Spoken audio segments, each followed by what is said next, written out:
Now, people will say that they don't believe Rui can turn out to be a superstar, but Rui has pretty much been on a leash the whole time. We haven't really released him yet to see what he can do. So what is going to be the argument? Let's say if Rui is traded to said team and he blossoms at that team, then what are we going to say?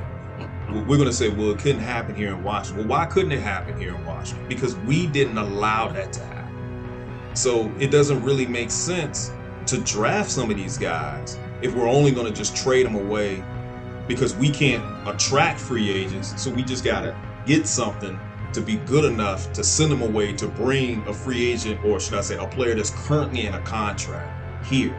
So that's why you hear the conversation of, we'll worry about the fit when the guy is here. Just get the guy and worry about the fit later. To me, you're setting yourself up for failure when you think that way.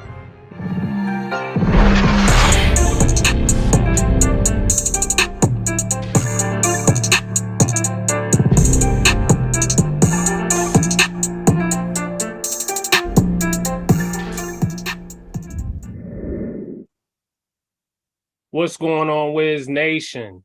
Welcome back to another episode of State of the Wizards. This is episode 25. I'm your host, D. Canalone, my co-host, K. Jose. K. Jose, what's going on, man?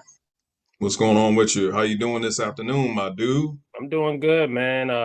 We're going to have some fun today with this episode, man. I mean, there's some things to talk about. It's not too much going on in Wizards land.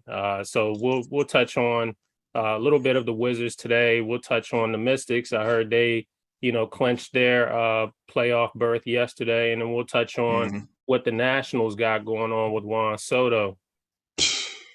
Yeah, so that's a problem in itself. Yep, exactly. How's your summer been? It's been pretty good, man. I had the family over last week. My sister and my nephew, they came in town. They was here last weekend, so that went pretty well. Okay. So it's been going good. I can't really complain. And we're getting ready to get to close to the end of it. We're like, what, 75% into the summer already? Because tomorrow's going to be the first. Well, football season's coming up. You ready for that? I know your Raiders, they doing something, right? Yeah. We got Devontae Adams. So I'm ready to see what they're going to do this upcoming season. I know your Eagles. I know y'all got some pieces over there too. We got AJ Brown, so you already know. I mean, both of our teams have something to look forward to, on the football side of things. Unlike the basketball side of things, unfortunately, we both DMV natives. We both, Washington, everything else except for the football team. Right. We want to see, the Wizards, prosper and just like, all of our other teams that have prospered. The Mystics has prospered. Nationals has prospered. Now we just want the Wizards to do the exact same thing. And I'm sure those Commanders fans, they want, their team to do the same thing, but our focus is the Wizards. So right. Before we hop right into this episode, for first and foremost, for our followers, if this is your first time tuning in, thank you for tuning in. Please hit that subscribe button. Like, share, and drop us some comments. And we appreciate you guys tuning in. All right. Absolutely. So you ready to get started? Yes, sir. So first things first, let's touch on Donovan Mitchell. We're going to, make this brief. We're not going to really, hone in on it, but I just wanted your take on it. What I have noticed across, Wizards verse and Wizards Twitter is, you got the F the kids crowd out there trying to make noise.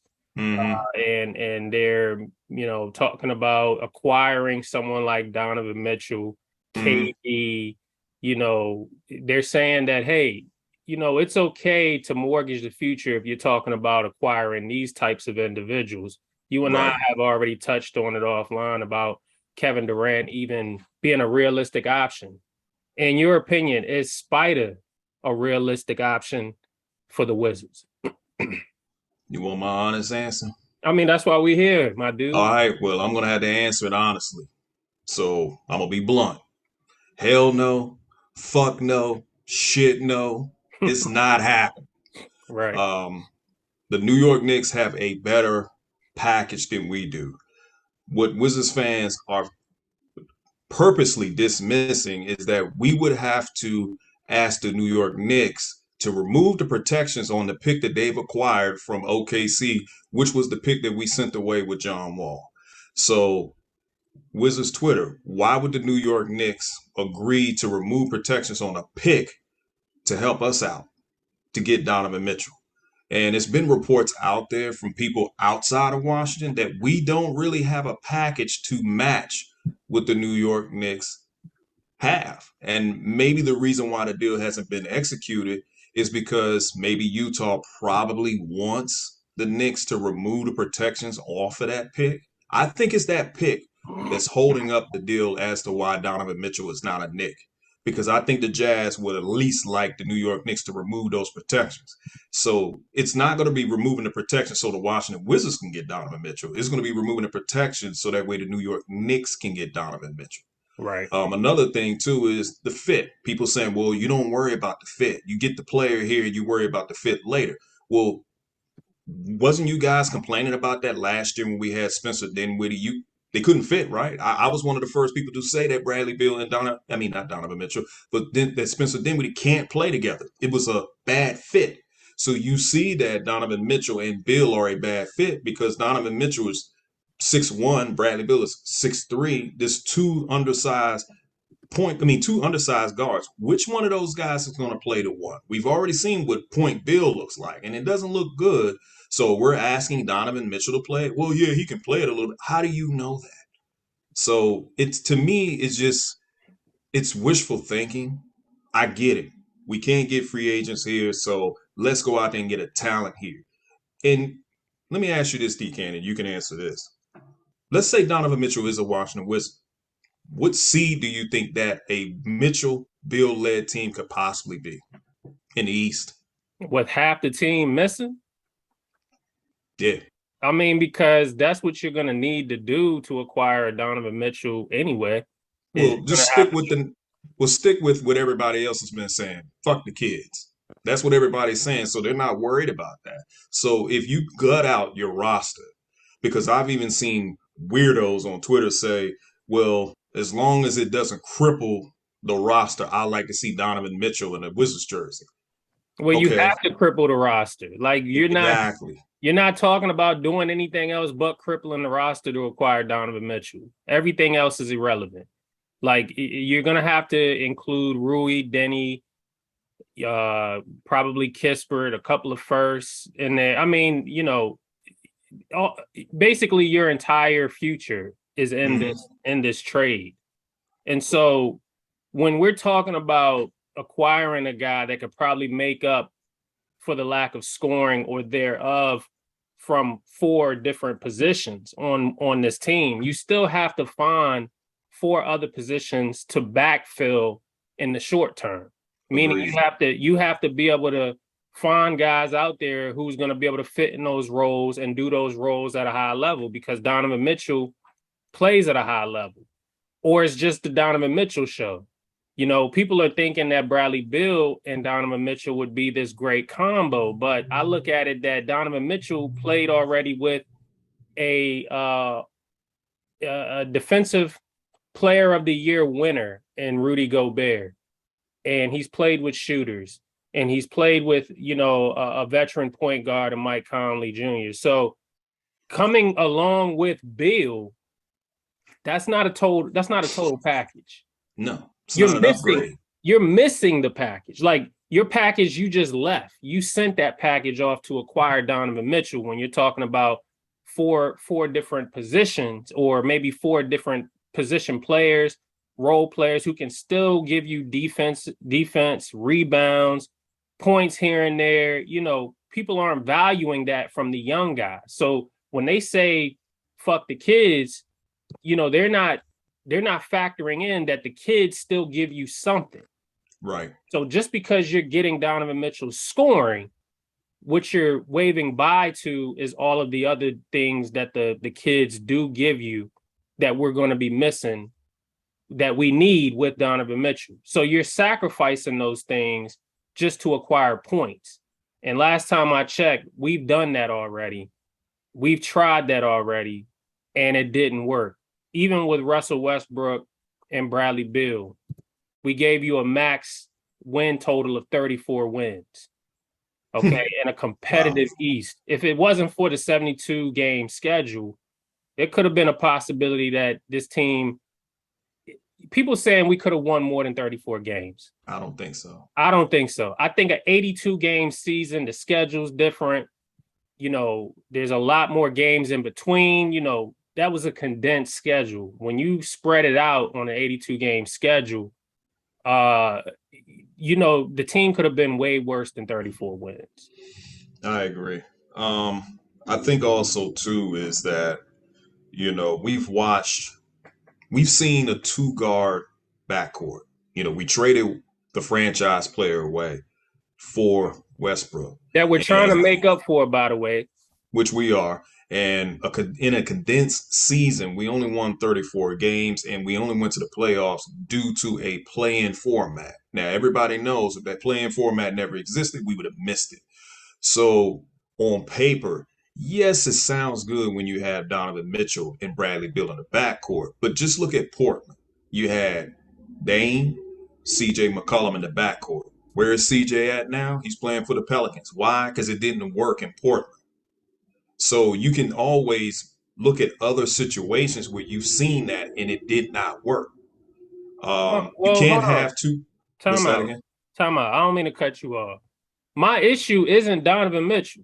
No, it's not. It's My not. issue is the Wizards being a realistic option for somebody like Donovan Mitchell. So I Yeah, think my issue isn't him either. My issue is not to cut you off. My issue is we really have no shot at getting him, and it's the fit. Does it really make sense? Are we exactly making the move because we're trying to win, or are we making the move because we just want to look good while we're losing? And I right. think that a lot of fans we're so desperate. Not you and I, but you Yeah. have a lot of Wizards fans that are so desperate, and they want to see a competitive product. And the reason why they want to see a competitive product is because we've pretty much sold our souls for the sake of Bradley Beal. Let's make the 251 make sense. So if it makes sense, hey, let's go out there and just I put our name in the hat of whatever disgruntled star player that wants to move from somewhere. Well, let's just go ahead and put our name in the hat to try to get him, just to say at least the organization is trying. But in reality, are the Wizards really dead serious about trying to get Donovan Mitchell, or could that just be Utah using us as leverage? Right. And that's what I was going to get to. So, it's clear to me that Danny Ainge is just using teams like us and the Hornets, like in this report, Hornets, Wizards involved in Donovan Mitchell trade talks. Look, you and I both know that the Wizards have been down this road before. We talk about Al Horford, for example, in the Boston Celtics. The Wizards have always been a team where teams need another team, a desperate team at that, for leverage. They Yep. need a team. They need a team like us because we're at the bottom, and so other teams are saying, "Well, what are they willing to give you for that guy?" And so Danny Ainge probably, in my opinion, may have mustered something up just so the Knicks can come up a little bit more on their offer. And I think those reports may have come out of Utah. I don't know if they've come out of Washington per se, but these reports are definitely all for leverage-based reasons. The Wizards don't have a realistic, move in this acquisition. They don't. I mean, Right. if you're talking about throwing in Rui, Denny, Kispert, or Gafford, some first round picks, that's not enough for Donovan Mitchell because the Jazz they wanted to build around Donovan Mitchell. When you give them three in their opinion, three role players and some first, that you're giving them some pieces that they can't build around. So they're wanting something that they can build around. I agree. The Knicks have some players over there that can give them some sparks right away, whereas we Yep. got some players where they're still in their development stage, Right. and I that's agree. the excuse me, and that's the difference. I 1000% agree. So let's talk about the young guys right now. Hold on, So hold on, hold on. go ahead. Before you do, let me touch on this article because this is something in here that I wanted to touch on. Um, Okay. it does state that it says that in the meantime, I'm told that the Jazz continue conversation with other teams interested in Mitchell, like Charlotte and Washington. If either of those teams are serious about completing a Mitchell deal, they will have to give up a lot in both picks and players. The Knicks still have the ability to trade as many first round picks as possible, something neither Charlotte nor Washington can do. Uh, Sharnia also mentioned that the Knicks remain in the driver's seat as long as they are still interested in getting the deal done. The Hornets or Wizards would have to be willing to part with significant young talent for them to jump New York's possible trade package. And even then, it may not be enough. So I literally just made that statement how Hmm. you can include as many young pieces in this deal as possible. It is still not better than what the Knicks could offer for Donovan Mitchell. Exactly. And I think what just to touch on it very quickly, I think what Wizards fans are not factoring in is that Danny Ainge is trying to fleece a team for Donovan Mitchell. So with Donovan Mitchell, a player of his caliber, we know what type of player he is. He's not a bum. He's 25 years old. He hasn't even hit his prime yet. So the potential is still there for him to just succeed and accelerate. Yeah. To get a guy like that, it's going to cost you. So for those who say, well, fuck the kids, let's give up the draft picks because we can't draft. Well, what happens if the Bill and the Donovan Mitchell backcourt doesn't work? And then what happens if you got once in a lifetime generational talent in those picks you gave up and you can't get them because you don't have those picks? Then what are we talking about? Well, at least we look good during the time period that Bill and Donovan Mitchell play. What happens if it doesn't work and Bradley Bill asks out? I believe he's going to do that before the collective bargaining agreement comes to an end. He's going to probably orchestrate his way out of here. What happens when you giving up your future, everything? This franchise has already did franchise suicide by giving Bill the contract. Now you're asking him to do it even more further by mortgaging the future. Well, Mortgaging. one player that I didn't factor in would be Kyle Kuzma because he's coming up on a he's coming into an expiring contract. So Which they will probably have to include him, but we're going to talk yeah, about him as well. yeah, he would be included. And one thing I can already say is that if you're getting rid of Kyle Kuzma, three of your young guys, and then you got Will Barton's on an expiring, you got Porzingis on an expiring technically. That's majority of your team right now. Yeah, it is. It Bradley is. Bill, Donovan Mitchell, and the rest of who knows what after this season is who your future is going to be. So here's my thing, and we can move on after this. My thing is no need to talk about selling the farm for Donovan Mitchell if you have to give up that many pieces. It's not worth it. No, it's not. And this transitions me into my next point about the young guys. Hmm. Protect those guys at all costs. Because my thing is the value for each player after this season is only going to go up. But my thing is the ceiling for these guys could be much higher than a stopgap or even a part-time move. Um, Right. Obviously, and I wanted to get this out. Obviously, Donovan Mitchell would be insurance for Bradley Yeah. Beal because Right. Bradley Beal decides he wants to be traded. Well, at least you got Donovan Mitchell you can plug right back into the two guard spot. But what does that still mean in the grand scheme of things? If Bill leaves, you stuck with Donovan Mitchell. Guess what? Donovan Mitchell is right back at square one all over again with the Wizards that he is in now with the Utah Jazz. Right. It I don't. doesn't. It just doesn't make any sense. Go ahead. Nah, it really doesn't. I mean, at the end of the day, somebody close to his camp has said this, and I think this was during the season that he wants to be a New York Knick. So I think in reality, we just need to give up on that dream. But That's let's let's stick with the young guys. So I was just thinking, you and I have been talking about this. Rui Hachimura is getting ready to enter in a contract year. As we see the 2023-2024 season, I believe, what is that? I think that's a team option, or that's the qualifying offer, if I'm correct. So it's going to be a decision that has to be made between Rui and Kyle Kuzma, because Kyle Kuzma has a player's option after this upcoming season, which majority of us know he's going to opt out, but he's going to be expecting to get paid by the Washington Wizards. Same thing with Porzingis is going to be expecting to get paid a nice significant amount by the Washington Wizards. How does the Wizards do that? Let's just say hypothetically, Donovan Mitchell is on this team.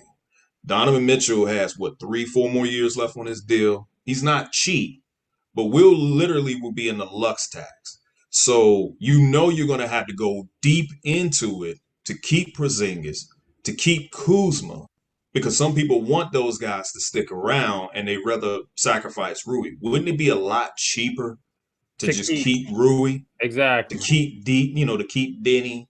right, It's a lot cheaper to keep those guys. It's not going to cost much. Now, right. this is going to lead to another point. Well, people would say, well, just because the market says Rui is due to get paid 185 million for 4 years doesn't mean that we have to give it to him. Well, that doesn't make any sense, because we can't say that about him, but then we advocate that about the star player getting what he has. If it's supposed to be about cap flexibility, why are we still talking about that we're capped out? Yeah, the cap Isn't doesn't that matter at that point. isn't didn't we trade John Wall for cap flexibility? What Right. happened to that? Yeah, Now it I seems mean, like that conversation is over with, because it was never about cap flexibility. Exactly. Exactly. Exactly. It was look, never about cap look, flexibility. That was nothing but straight bullshit. look. I think the truth of the matter is what it is. Like everyone knows now that it was never about cap flexibility with the Wizards. It was all political BS. That's just what it was with John Wall. But what I can tell you, because one thing about the cap flexibility argument now at this point is you look at all these contracts that you're coming up on that's like a 1 year deal. You Mm-hmm. technically have most of the team, if not all the team, on a 1 or 2 year deal at this point. So Right. the cap is extremely flexible right now. However, what are we talking about when we just signed Bradley Beal to this crazy contract? The guy that claims he wants to win. Look at all these salaries and look at how long they're they're under contract for. It's very flexible, but it might be too damn flexible at this point. Because let's just put it this way. The idea of what the Wizards are doing. Porzingis is going to want an extension. Kuzma is going Mm-hmm. to want an extension. Mm-hmm. Bill's already getting paid, and let's just say that we give Rui what he deserves, right? Let's just say we give Rui what he deserves. Then you give Denny what he deserves. My dude, we're capped out. We can't afford anybody else at that point, because No. Bill takes up 35% of the cap. Right. And All right. Porzingis is going to take about 30%. Right. Because I mean, in between two players, you're looking at about 65% of the cap taken up. Exactly. So the flip side of that is the cap flexibility argument. Okay, you get rid of Porzingis, you're not paying him. You get rid of Kuz, you're not paying him. You get rid of Will Barton, you're not having to pay him.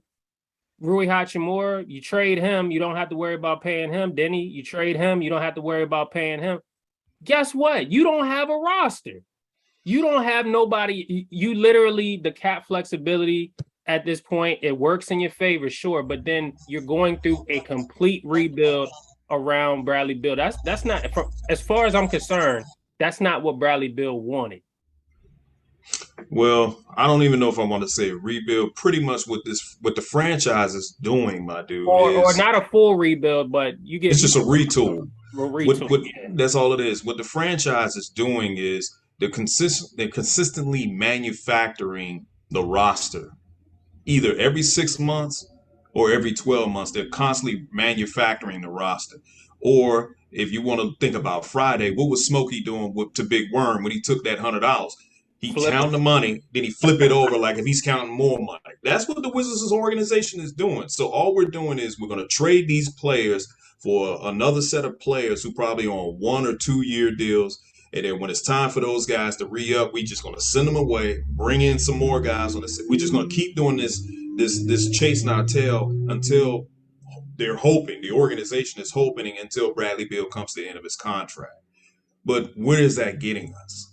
It's not getting us anywhere. So we're just literally chasing our tails for no apparent reason, and that's why the argument that Bill's contract is not preventing us from improving the rosters is nothing but a straight up lie. Because if that was the case, we wouldn't be constantly flipping contracts every 6 months.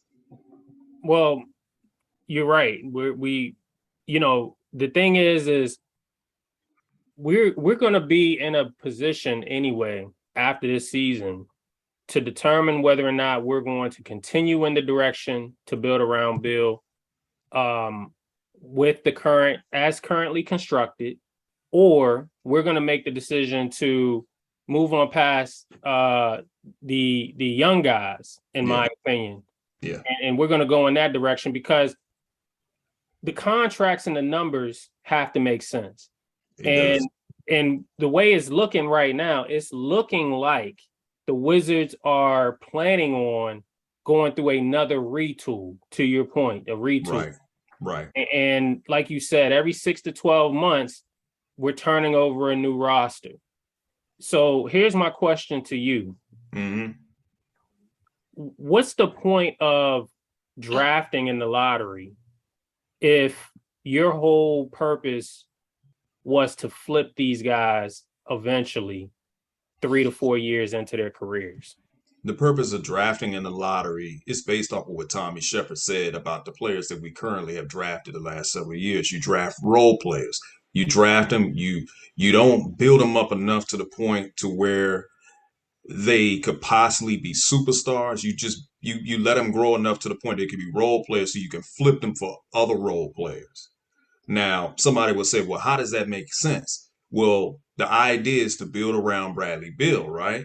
So you don't want to bring in somebody or draft somebody who could potentially be better than him. You don't want to trade for somebody that could potentially be better than him. So you put your name in the hat for a guy like a Donovan Mitchell who plays the same role. You know it's not really a good fit. But in order to get Donovan Mitchell, you have to trade away the players you drafted, and you also have to mortgage future draft picks.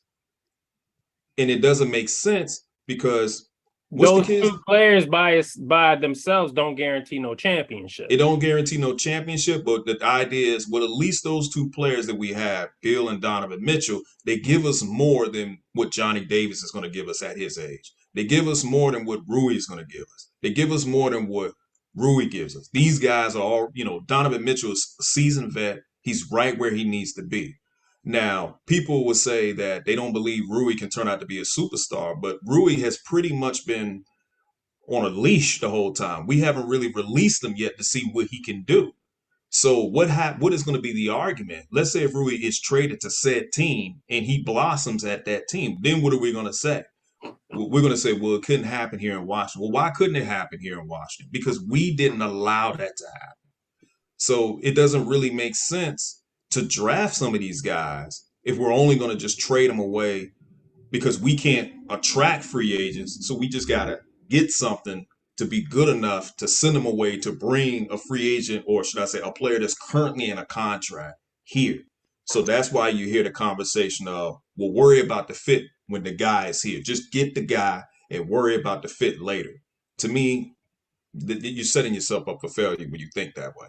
No, absolutely. And I totally agree with everything you just said. Donovan Mitchell, just to like I said earlier in this segment, I feel like he's somebody that you can plug in now. But if you do that, then you are sacrificing other position needs on the team just because you needed points. Right. And we've been down this road before. People Right. were complaining about Bill averaging 30, but yet he's playing alongside Isaac Bonga. You can't have it. You can't have it. You know both ways. Yeah, you got to make your mind up. What do you want, man? What do you want? You want us to build around Bill, and then you want us to mortgage the future. It just doesn't make sense to me. What's the kid's name that's going to be the projected number one pick next year? His name is Victor, but I can't never I pronounce his last. can't. I can't pronounce that. So that guy, they saying he's like a 7.5 KD. He's going to get drafted by a team because he ain't going to get drafted by us. He's going to get drafted by a team, and we're going to see people on Twitter saying, "Man, why the Wizards can't draft a guy like that?" Because the organization doesn't want to draft a guy like that. They want to be in the middle of the pack where they're too bad. I mean, they're too good to be bad, and they're too bad to be good. So let's just stay in the middle. We'll just get the number 15 pick every year, or anywhere between 10 and 15. We'll just draft another guy, and we'll just make him to be a role player. Because people saying, and I'll end it on this point. To kind of go back to Donovan Mitchell, it's not a good fit, right? So why we draft Johnny Davis, who's a two, and Tommy Shepard is saying, well, we're going to make him play the one. Johnny Davis says he's never played the one. So isn't that a fit problem?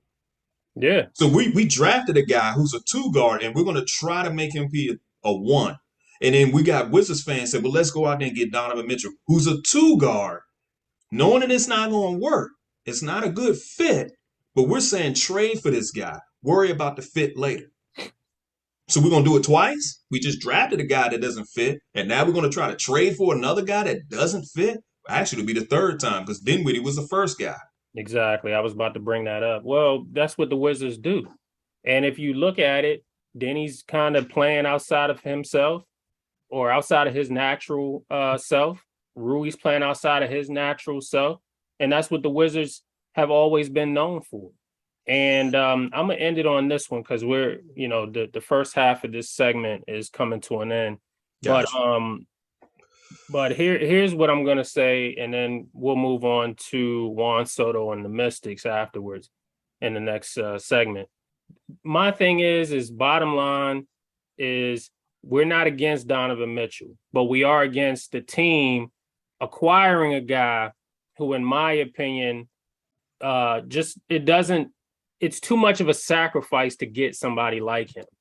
And it's not realistic because we don't have the pieces right now to acquire a Donovan Mitchell. If you're willing to sell the farm for somebody like Donovan Mitchell, then you're willing to go into tank mode or rebuild because you're not going to make up for those other pieces that are missing or lack thereof.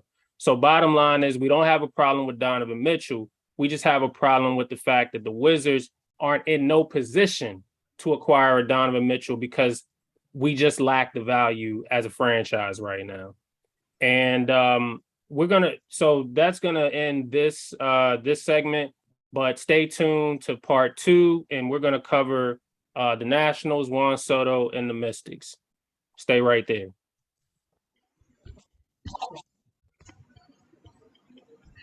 Welcome back to part 2 of State of the Wizards, episode 25. So, K. Jose, we got some unfortunate breaking news to report. Bill Russell, the NBA legend, has passed away. He's at the age of 88, reporting from Shams. He was 11-time NBA champion, 5-time MVP, member of the 25, 50, 75 greatest ever anniversary teams, 2-time NCAA champion, Olympic gold medalist, and a 2 NBA champions as the first Black head coach, North American pro sports history. A legend in every way, Shams reported. Just wanted to send my condolences and well wishes to Bill Russell and his family. Man, that's Right. man. It's heartbreaking news. While we were in the middle of recording State of the Wizards, that happened. Yeah. Rest in peace to a legend. You and I weren't even thought of when he was playing, but looking at the highlights of the battles between him and Will Chamberlain, who also who left us years ago. Yeah. To see a guy like Bill Russell, I mean, every time you saw him, He was always smiling. So that's one thing I will have to say is that he had that infectious smile. Yep. But rest in peace to him. Condolences out to his family. Him and Will Chamberlain be upstairs having those battles like they used to back in the 60s. So Right. No question. definitely, definitely, what a terrible loss. Yep. So moving right along on this episode here. So we're gonna cover the Mystics. The Mystics Hmm. clinched the playoffs yesterday, Right. and Della Dawn seems healthy. She seems back, ready to go. What's your take on the Mystics season so far? The Mystic season so far has been a pretty good season. It's not the type of season we were expecting it to be when they won the championship, but they are still a team that you have to respect. I definitely believe that they're contenders. In my opinion, they'll probably be one player away to really make noise, to just kind of run through the league. I hated the fact that Tina Charles is not on this roster because I would have loved to see her and Elena Delle Donne on the court together. But I've been pretty happy with this team. One thing I can say with this Mystics team, man, they go out there and they play hard every night. Yeah, I see that weirdo put that picture up, but they play hard every night, man. I mean, you can always rely on them. Elena Delle Donne is definitely going to be a Mystics goat. I love to have Natasha Cloud. Man, Shakira Austin is looking like she's gonna have a very good career as a Mystic.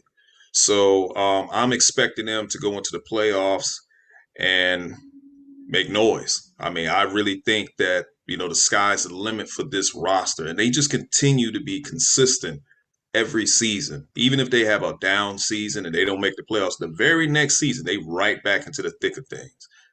So I'm very proud of these women, man. I'm very proud of them as well. Bringing over Rui as well, Japanese player. She's been outstanding this season. Hmm. You see, we got uh, Clark back Yeah, as she's back. Yep.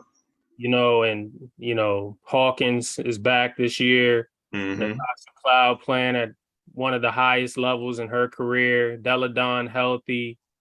I mean, this team, man, Shakira, family and don't even know it. You know what I'm saying? I mean, this team, I I'm looking forward to one of those years that was at the 2019 season when they won the W Hmm. championship. I am Hmm. expecting, a deep playoff run. I think the format changed slightly this year. I could be wrong. I Yeah. know that they expanded the amount of games that they play because of the new CBA that the WNBA had. But definitely shout out to the Mystics. Shout out to um, every last one of them. Every last one of them on that roster because they've endured a lot. They've had more ups and downs than any local team, and has not Yes, they made one have. excuse. Has Yes, they not made have. excuse whatsoever to get back to, potential dominance. So, once again, the women have to be recognized in that regard. They're a professional sports team in this city. They don't get really the recognition and the love that they should get, but we already know not everyone's going to clamor for women's hoops.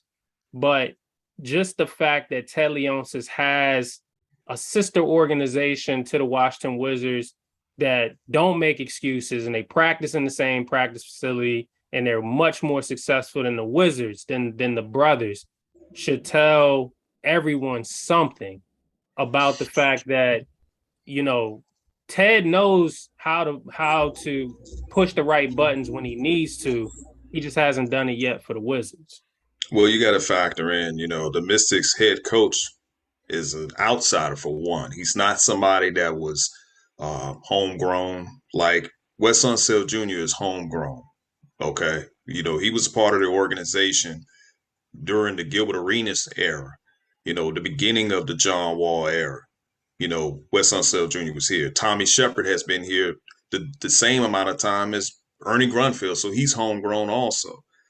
But the Mystics, they have a head coach who is also the general manager. And the guy, he's just amazed he amazes me when he makes things happen that I don't even think is going to make sense. Like, you know me, man. I was never really all in on the Meesman pick when he did it, but I remember you telling me like, nah, she's going to actually be good. I said it must be something he sees in her, and she became a Finals MVP. And even though she's not here anymore and she plays with the Sky, I didn't sit there and complain and say, you know what, the Mystics are going to regret losing her, because I trust his roster moves more so than I trust Tommy Shepard's roster moves. I know when he makes a move, there is a rhyme and reason behind it, and normally it ends up to winning. I was like, okay, him dropping down from number one to number three, there must be a player he's looking at that he felt was a better option for this team. And Shakira Austin has been solid ever since she's been a Mystic. So I don't question his moves. But Right. let me ask you this question pertaining to the WNBA. Mhm. What do you think about the whole Liz Cambage situation out there with the Sparks? What do you think about that? I mean, she to me, her heart isn't in the game. Okay. Whatever's going on in LA, I think is just solely independent from Liz Cambage. I think she probably has a lot of Cambage. personal. I think she has a lot of personal situations or issues going on. She already complained about the WNBA and the lack of funding and Hmm. how much players get paid and salaries, how head coaches can make way more than the players. So, she's come into the season with a bitter taste in her mouth already. And to be honest with you, this wasn't a surprise to me learning that she wanted to depart from the WNBA as a whole. So I don't even think she's even looking at a basketball career anymore. I think she herself said that she's considering a different career choice, different career path. So good luck to her. And who knows where it'll take her. I know she has an OnlyFans. Hmm. So maybe OnlyFans is doing well for her. Maybe that's Maybe maybe that's that's the only fan she's concerned about. that's Maybe the that's what it is. that's the only fans That she she's concerned. worried about. I mean, I know she's like a DJ, and I know she's been modeling. So I think that's where her focus is, outside of basketball, that she's going Yeah. to focus on that. But I agree, as far as, with the WNBA, they're a sisters organization, but they're treated like the redheaded stepchild. All you got to do is just talk about the way their trophies look. It looked like something that you get from a Pop Warner league. So, What is in uh, what is in that Australian water, man? I just don't know. Like, that's a good question, man. Ben Simmons, now Liz Cambage, it's like, what is going on out there in Australia, man? They come over here to the States and mentally they just they just not with it. No, they not. I I mean, don't very, I don't very know what it is, man. I, very talented individuals, can play with the best of them. Liz Cambage, at her size, her height, she's a if she matchup had problem. the mentality of a Shaq, I mean, she could dominate the WNBA. She So could just dominate the WNBA, man. just think about this, bro. Imagine her with a Mystics jersey,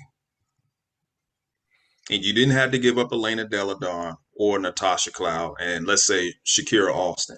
Just picture her wearing a Mystics jersey. Who's gonna stop them? Nobody. I mean, she could. Nobody could stop her when she was playing elsewhere. Like Right. she's just that talented, Yeah, she is. And it's unfortunate because you're really scratching your head and you're like, man, like, what is it about some of these athletes? When they get over here and they play, it's like they don't. I think the politics over here in North America kind of bothers them. It gets to them. It's not like anywhere else where you can just be a basketball player or you can Yeah, express yourself freely without being judged. I yeah. think I think those were some of the issues that, she was facing anyway when she was over here.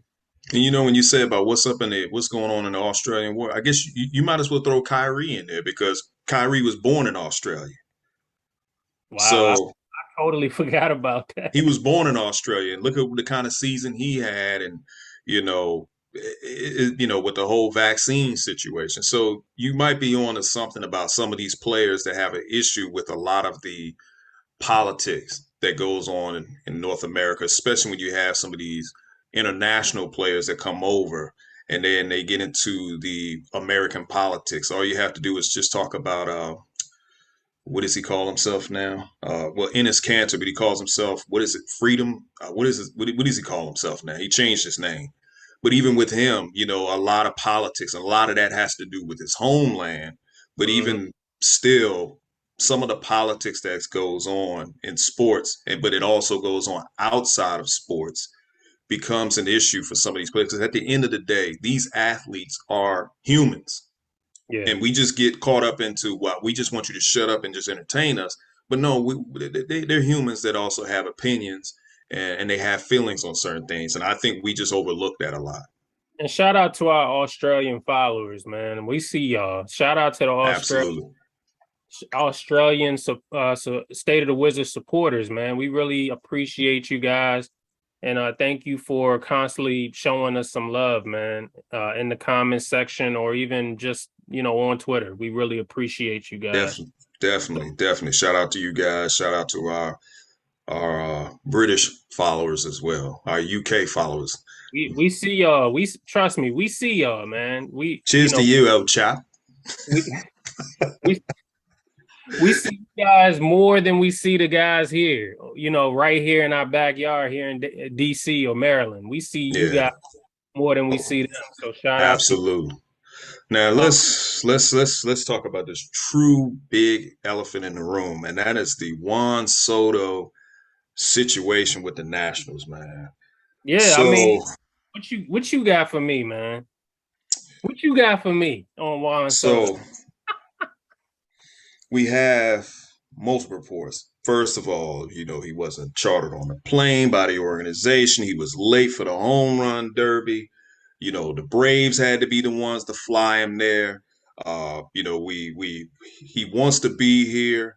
But the offer that the Nationals have thrown out there, they're upset that it kind of got leaked out. Then there's a report that the Nationals are trying to resolve this situation with Juan Soto more so like they're trying to move him before said owner gets the team. And it's like, okay, man, what is going on? We went through this with Jordan Zimmerman. We went through this with Anthony Rendon. We went through this with Bryce Harper. I And mean, how many times are we going to keep going through this? Trey Turner, we sent him away. I mean, we've had talent on this roster, on this team, in this franchise. But it seems like when it's time to sign these guys to a long-term deal, something always happened where we end up trading these guys or these guys go somewhere else to continue their career. And Juan Soto is a generational talent. Remember, I said to you when we let Bryce Harper go, I said, my dude, they're planning to build around Juan Soto. That's what I said at the time. And you said to me, but Juan Soto is not Bryce. That's what you said to me. He's not Bryce. mhm. Now we're facing Soto getting ready to leave, and we can't say, well, such and such and such is who they're trying to build around. We don't have another Juan Soto. So what the hell are the Nats doing, man? Well, full disclosure and give you some context to that conversation. When we talked about Juan Soto at the time and Bryce Harper, I said that prior to Juan Soto becoming a champion, Right. um, Well, everything that's changed. true. Everything changed when Juan Soto became a champion. He's actually one of the youngest champions Major League Baseball has ever seen. He's put up, monstrous numbers. I think he's like second or third youngest to hit 100 home runs. And he's still building. Like he hasn't even tapped into his full potential yet. He's Agreed. only 23 years old and he's already putting up record numbers on a bad team. And this is actually technically a down year for him, but it's still better than say somebody who's getting paid a lot of money, like for example, Mike Trout, Right. who I think is has really fallen, off a little bit in Hmm. sorts of who he once was compared to who he is now. Now that he's gotten that contract, now he's gotten paid. Hmm. The bottom line is this with the Nationals. What are you going to do if you keep missing on prospects, on Hall of Fame talent? Bryce Harper was just tapping into that element. Strasburg tapping into that element. Trey Turner tapping into that element. You have these players, you draft these players, and you make them homegrown for a reason to Right. keep these guys around. Right. Just imagine if we kept these guys, we kept Bryce, we kept Trey, we kept Rendon. People are like, that's impossible. There's no way you can afford to pay that many guys. If that many guys know that they're willing to sacrifice something for the sake of winning, then they would do that. Yeah. The problem with the Nationals, in my opinion, and for you baseball enthusiasts out there, don't jump down my throat on me saying this or anything, but I think that the issue is that they keep looking at that Masson deal as a reason why they can't ever continue to pay their top prospects and their future Hall of Fame players super max money. They're using Hmm. that as a means of not being able to afford said players. Here's my thing. Here's my thing. You can't keep using that as an excuse. We understand that deferring money is kind of one of the only things that you can do with your hands handcuffed behind your back. We get that. But at the end of the day, your relationship with each player is what's most important. And every single player that's left this organization has said at one time that their relationship has soured with the organization. Oh gosh. Yeah. When Every you. single every single player at one time has at least said that the negotiations and their relationship with the Nationals organization has soured at one time. That's the reason why these guys aren't here. Bro, when you say that, man, that just makes me think of somebody else that said something, the same thing. And that's Mr. Ted Leonsis when he said that rival owners would love to have the relationship he has with his star player. So it's kind of like you had to pick your poison of what is it that you want. So when we talk about the Nationals and we talk about that Masson deal, because I know it's a lot of money that the organization owes to the National, no pun intended, but they owe to the Nationals because of that deal. And that was brought up when it came down to signing Jordan Zimmerman to a long term deal, which did not happen. I believe that was brought up when it was Ian Desmond, when he wanted to get extended. Now, the offer that the Nationals gave Ian Desmond was actually a fair offer, but he betted on himself. We saw how that turned out. But when you think about guys like Bryce, Trey Turner, you know, Rendon. I think it didn't make it too much of a difference what the Nationals would offer Rendon. I think he was just ready to leave. So when we talk about Soto, Soto really wants to be here. He embraced the Nationals pick just recently. And some people will say, well, Soto is being greedy. And then some people are saying, well, the Nationals are not doing what they're supposed to keep him here. Now, who's at fault? Because some people would say, well, Rizzo is doing everything, but it's that damn Scott Boras. He's just trying to milk the Nationals. This happens all the time where one of his clients is due to get paid and he plays hardball. I mean, I'm you really want this situation to be over with, but it's most likely going to end with him wearing another team's jersey. Yeah, I don't know if it can be repaired. And it seems like the current regime that owns the National, which are the learners, it seems like they're trying to rectify this before whoever is going to take over this franchise does it. I've seen reports where whichever potential buyers wants to be able to have the opportunity to retain Juan Soto, but it's like the learners is like, no, we're going to go ahead and handle this situation before whoever owns this franchise. And I think that's where I'm frustrated at. Why not let the new owners handle that situation? This is not your problem. This is not going to be your problem anymore. Not unless there's a particular owner, because we know that Ted Leonsis is one of those guys that put his name in the hat too. Not unless there's a particular owner who definitely is going to get this team that kind of wants Juan Soto to be gone because they don't want to pay him $500 million. I Who's mean, we that? don't really know. I said we don't know. I don't know who that is. Oh, okay, I got you. Yeah, I agree. I think that look, here it is. Juan Soto is your once in a lifetime investment. Whatever the new owner or whoever the new owner will be, will have to think about that coming through the door. But that has to be pitched first because Juan Soto may not stay here long enough for that to happen.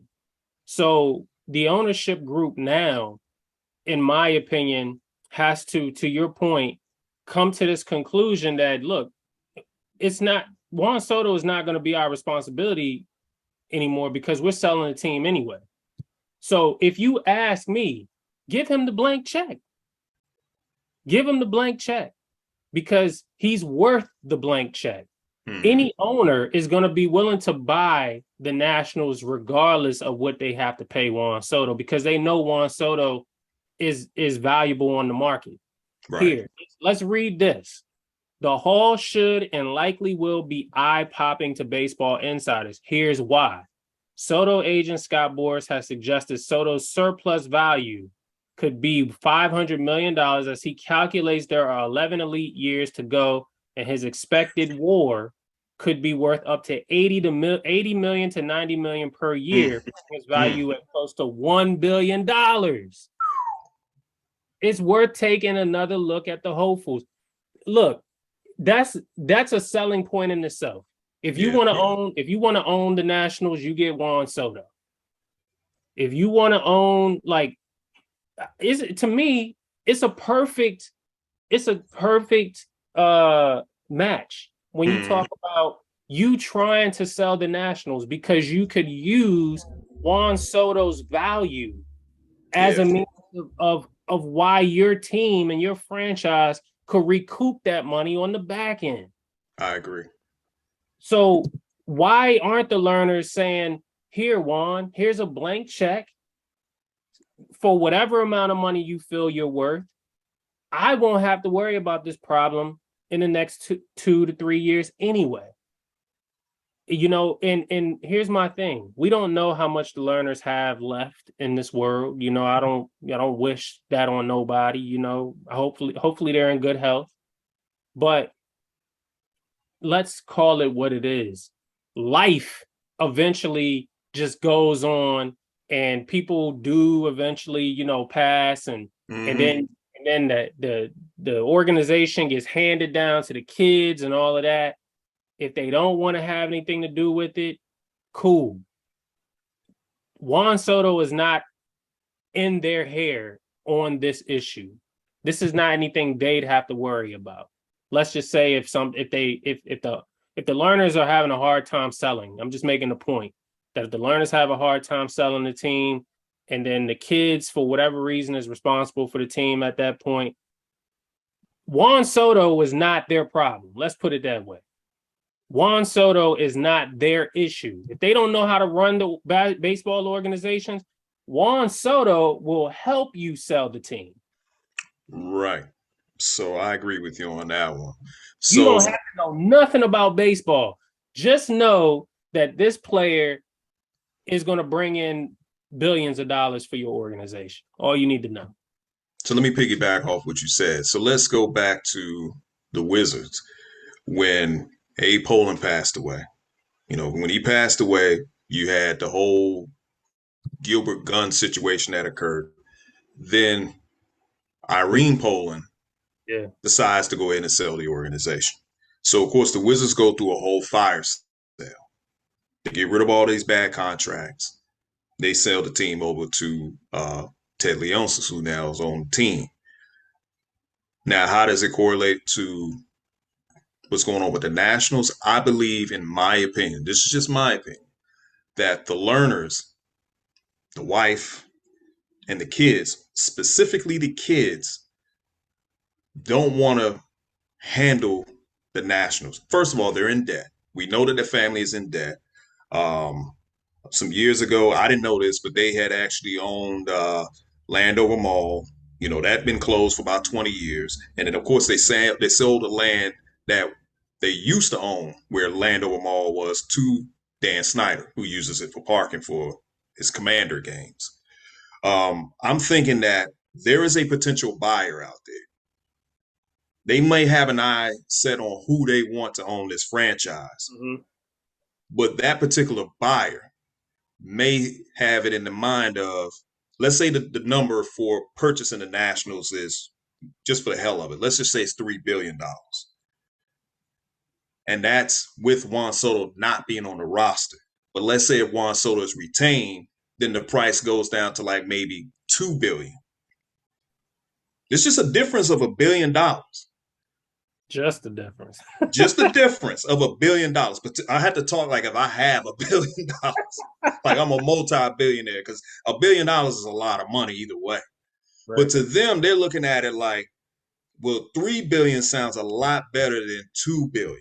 If all it means is that Juan Soto can't be on this roster and we can get $3 billion, then you know what? Let's do whatever we can to make sure we can secure that $3 billion, because everybody else is telling us they want to keep Juan Soto, and we don't want to sell this franchise for 2 billion. We want 3 billion. So person A over here is definitely going to get our attention, Mm-hmm. because if you look at what happened with BET, from my understanding, Robert Johnson was at, or Bob Johnson was in debt.